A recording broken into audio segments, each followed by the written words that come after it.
Powerful ocean storms that take place mainly in the western Atlantic Ocean are called hurricanes. People in Vietnam and other Pacific countries call similar storms in the western Pacific Ocean typhoons. The weather events bring high winds, large waves, and heavy rain. They also cause widespread destruction and displace thousands.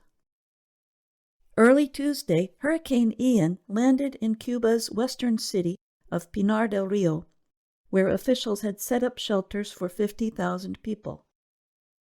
In Havana's El Fanguito neighborhood, near the Almendares River, health worker Abel Rodriguez and others gathered their belongings. He told the Associated Press, "I hope we escape this one, because it would be the end of us. We already have so little."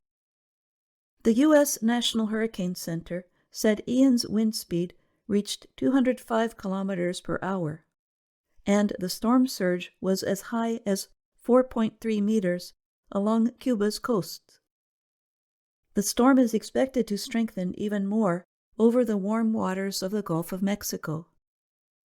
The wind speed could reach 225 kilometers per hour when the hurricane makes landfall in the U.S. state of Florida late on Tuesday. Florida Governor Ron DeSantis said an estimated 2.5 million people were under evacuation orders. When you have 5 to 10 feet of storm surge, that is not something you want to be a part of, DeSantis said Tuesday. And Mother Nature is a very fearsome adversary. At the Kennedy Space Center, NASA moved its moon rocket from the launch area back into a large building for protection from the storm. And the airports in Tampa and St. Petersburg announced they would be closed Tuesday afternoon. In the Southeast Asian country of Vietnam, officials closed airports, set a curfew, and evacuated over 800,000 people near the coastlines on Tuesday. The order came as Typhoon Noru was crossing the South China Sea to hit Vietnam after leaving at least 8 dead in the Philippines. Officials said Noru is expected to make landfall in Vietnam on Wednesday with a wind speed of 180 kilometers per hour.